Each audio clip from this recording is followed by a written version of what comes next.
Reality ಶೋನ ಸ್ಪರ್ಧಿಗೆ black mail ಮಾಡಲಾಗಿದೆ ಅನ್ನುವಂತ ಒಂದು ಆರೋಪ ಕೇಳಿ ಬರ್ತಾ ಇದೆ. ಖಾಸಗಿ ವಿಡಿಯೋವನ್ನ ರೆಕಾರ್ಡ್ ಮಾಡಿ ಬ್ಲಾಕ್ ಮೇಲ್ ಮಾಡಲಾಗಿದೆ ಅನ್ನುವಂತ ಆರೋಪ ಇದೆ. ಬಾತ್ರೂಮ್ ನಲ್ಲಿದ್ದಂತ ವಿಡಿಯೋ ರೆಕಾರ್ಡ್ ಮಾಡಿ ಬ್ಲಾಕ್ ಮೇಲ್ ಮಾಡಲಾಗಿದೆ. ಅಂದ್ರೆ ತುಂಬಾ ಕ್ಲೋಸ್ ಸರ್ಕಲ್ ಅಲ್ಲಿ ಇರೋರೇ ಯಾರೋ ಈ ಕೆಲಸ ಮಾಡಿದಾರ ಅನ್ನೋ ಅನುಮಾನ. ಬಾತ್ರೂಮ್ ನಲ್ಲಿ ವಿಡಿಯೋ ರೆಕಾರ್ಡ್ ಮಾಡಿ ಆ ವಿಡಿಯೋ ಇಟ್ಕೊಂಡು ಬ್ಲಾಕ್ ಮೇಲ್ ಮಾಡ್ತಾ ಇರೋದು. ಇತ್ತೀಚೆಗೆ ನಡೆದಂತ ಮಹಿಳಾ ಸೆಲೆಬ್ರಿಟಿ ಕ್ರಿಕೆಟ್ ಟೂರ್ನಿಯಲ್ಲಿ ಈ ಒಂದು ಘಟನೆ ನಡೆದಿದೆ ಅನ್ನೋದು ಗೊತ್ತಾಗ್ತಾ ಇದೆ. ಟೂರ್ನಮೆಂಟ್ 2ನೇ ದಿನ ವಿಡಿಯೋ ತೆಗೆದಿರುವಂತ ಆರೋಪ, ವಾಶ್ರೂಮ್ ಹೋದಾಗ ವಿಡಿಯೋ ತೆಗೆದಂತ ಆರೋಪ ಕೇಳಿ ಬರ್ತಾ ಇದೆ. ಅಪರಿಚಿತ ವ್ಯಕ್ತಿ ವಿಡಿಯೋ ರೆಕಾರ್ಡ್ ಮಾಡಿ ಫೋಟೋವನ್ನ ತೆಗೆದಿದ್ದ. ಬ್ಲಾಕ್ ಮೇಲ್ ಮಾಡುವ ಉದ್ದೇಶದಿಂದಲೇ ಫೋಟೋ ಮತ್ತು ವಿಡಿಯೋ ರೆಕಾರ್ಡ್ ಮಾಡಲಾಗಿದೆ ಅನ್ನೋದು ಗೊತ್ತಾಗ್ತಾ ಇದೆ. ರೆಕಾರ್ಡ್ ಮಾಡಿ ಯುವತಿಯ ಆಪ್ತ ಸ್ನೇಹಿತೆಗೆ ಕಳಿಸಿದಂತೆ ಅಪರಿಚಿತ. ನೋಡಿ, ಇದು ಇತ್ತೀಚೆಗೆ ಒಂದು ಕ್ರಿಕೆಟ್ ಲೀಗ್ ನಡೀತು ಸೆಲೆಬ್ರಿಟಿಗಳದ್ದು ಅಂತ.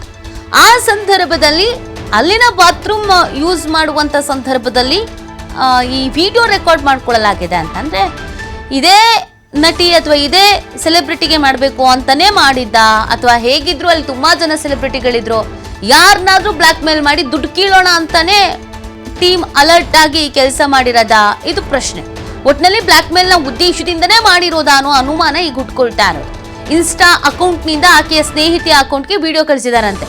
ವಿಡಿಯೋ ಪಬ್ಲಿಕ್ ಮಾಡಬಾರ್ದು ಅಂದ್ರೆ ಇಂತಿಷ್ಟು ಹಣ ಕೊಡಬೇಕು ಅಂತ ಬ್ಲಾಕ್ ಮೇಲ್ ಮಾಡಿದಾರಂತೆ. ವಿಡಿಯೋ ಕಾಲ್ ಮಾಡುವ ಮೂಲಕ 3-4 ಬಾರಿ ಬ್ಲಾಕ್ ಮೇಲ್ ಮಾಡಿದ್ದಾರೆ. ಹಾಗೆ 4 ವಿಡಿಯೋಗಳನ್ನ ಕಳಿಸಿ ಬ್ಲಾಕ್ ಮೇಲ್ ಮಾಡಿರುವಂತ ಆರೋಪ ಕೇಳಿ ಬರ್ತಾ ಇದೆ. ಹಣ ನೀಡಿಲ್ಲ ಅಂದ್ರೆ ಸೋಷಿಯಲ್ ಮೀಡಿಯಾದಲ್ಲಿ ವೈರಲ್ ಮಾಡ್ತೀವಿ ಅಂತೇನೋ ಬೆದರಿಕೆ ಹಾಕಿದ್ದಾರಂತೆ. ಸದ್ಯ ಆತ ಕಳಿಸಿರುವಂತ ಫೋಟೋಸು ವಿಡಿಯೋಗಳನ್ನ ನೀಡಿ ದೂರನ್ನ ನೀಡಿದ್ದಾರೆ ಆ ಯುವತಿ. ಸದ್ಯ ಈ ಸಂಬಂಧ ಸಿಟಿಸನ್ ಸ್ಟೇಷನ್ಗೆ ದೂರನ್ನ ನೀಡಿರುವಂತದ್ದು ಯುವತಿ. ಐಟಿ ಆಕ್ಟ್ ಮತ್ತು BNS 77, 351 ಮತ್ತು 308 ಸೆಕ್ಷನ್ ಅಡಿಯಲ್ಲಿ ಪ್ರಕರಣ ದಾಖಲಾಗಿದೆ. ಮಾಹಿತಿ ನೀಡ್ತಾರೆ ನಮ್ಮ ಪ್ರತಿನಿಧಿ ಸಂತೋಷ್. ಈ ಪ್ರಕರಣದ ಡೀಟೇಲ್ಸ್. ಇದು ಕೋರಮಂಗಲ ಪೊಲೀಸ್ ಠಾಣಾ ವ್ಯಾಪ್ತಿಯಲ್ಲಿ ಪ್ರಕರಣ ದಾಖಲಾಗಿರುವಂತದ್ದು. ಕೋರಮಂಗಲ ಪೊಲೀಸ್ ಠಾಣಾ ಇತ್ತೀಚೆಗೆ ಒಂದು ಕಾರ್ಯಕ್ರಮವನ್ನ ಆಯೋಜನೆ ಮಾಡಲಾಗಿರುತ್ತೆ, ಸ್ಪೋರ್ಟ್ಸ್ ಕಾರ್ಯಕ್ರಮ. ಈ ಕಾರ್ಯಕ್ರಮಕ್ಕೆ ಹಾಜರಾಗುವಂತ ಕೆಲವು ಸೆಲೆಬ್ರಿಟಿಗಳನ್ನ ಖಾಸಗಿ ವಿಡಿಯೋಗಳನ್ನ ಇವರು ಕಚ್ಚುಮುಚ್ಚಿ ಮಾಡಿರುವಂತದ್ದು. ಆ ಖಾಸಗಿ ವಿಡಿಯೋಗಳನ್ನ ಮಾಡಿದ ಬಳಿಕ ಅವರಿಗೆ ಅವರ ಸ್ನೇಹಿತರ ಮುಖಾಂತರ ಒಂದು ಅಪರಿಚಿತ ಇನ್ಸ್ಟಾಗ್ರಾಮ್ ಐಡಿಯನ್ನ ಕ್ರಿಯೇಟ್ ಮಾಡಿ ಆ ಮುಖಾಂತರ ವಿಡಿಯೋಗಳನ್ನ ಕಳಿಸಿ ಹಣಕ್ಕೆ ಬೇಡಿಕೆ ಇಟ್ಟಿರುವಂತದ್ದು ಮತ್ತು ಬ್ಲಾಕ್ ಮೇಲ್ ಗಳನ್ನ ಮಾಡ್ತಾ ಇರುವಂತದ್ದು. ಅವರ ಖಾಸಗಿ ವಿಡಿಯೋಗಳನ್ನ ವಾಶ್ರೂಮ್ ಹೋದಂತ ಸಂದರ್ಭದಲ್ಲಿ ರೆಕಾರ್ಡ್ ಮಾಡುವ ವಿಡಿಯೋಗಳನ್ನ ಅವರಿಗೆ ಕಳಿಸಿರುವಂತದ್ದು.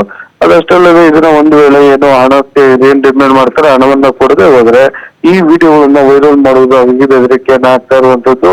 ಸೊ ಪದೇ ಪದೇ ಈ ರೀತಿಯಾಗಿ ಬೆದರಿಕೆಗಳು ಬರ್ತಾ ಇತ್ತು ಮತ್ತು ವಿಡಿಯೋ ಕಾಲ್ ಮುಖಾಂತರ ಕೂಡ ವಿಡಿಯೋಗಳನ್ನ ತೋರಿಸುವ ಮುಖಾಂತರ ಕೂಡ ಬೆದರಿಕೆಗಳನ್ನ ಆಗ್ತದೆ. ಈ ಸಂಬಂಧ ಕೋರಮಂಗಲ ಪೊಲೀಸ್ ಠಾಣೆಗೆ ಸದ್ಯ ದೂರನ್ನ ಕೊಟ್ಟಿರುವಂತದ್ದು. ಪ್ರಕರಣ ದಾಖಲು ಮಾಡ್ಕೊಂಡಿರುವಂತಹ ನಟಿ ಈಗಾಗಲೇ ದೂರು ನೀಡಿದ್ದಾರೆ. ಇದಕ್ಕೆ ಸಂಬಂಧಪಟ್ಟ ಹೇಳಿಕೆಗಳನ್ನ ಪೊಲೀಸರು ಕೂಡ ಪಡ್ಕೊಂಡಿರುವಂತದ್ದು. ಅದರ ಜೊತೆಗೆ ಯಾವ ಇನ್ಸ್ಟಾಗ್ರಾಮ್ ಐಡಿಯಿಂದ ಈ ಬೆದರಿಕೆಗಳು ಬರ್ತಾ ಇತ್ತು, ಮೆಸೇಜಸ್ ಗಳು ಬರ್ತಾ ಇತ್ತು ಮತ್ತೆ ಬೆದರಿಕೆ ಯಾವ ವಾಟ್ಸ್ಆಪ್ ನಂಬರ್ ಗಳಿಂದ ಬರ್ತಾ ಇತ್ತು, ಎಲ್ಲ ಮಾಹಿತಿಗಳನ್ನು ಪಡ್ಕೊಂಡು ಆರೋಪಿಯನ್ನ ಪತ್ತೆ ಮಾಡ್ಲಿಕ್ಕೆ ಮುಂದಾಗಿರುವಂತದ್ದು. ನೇತಿ.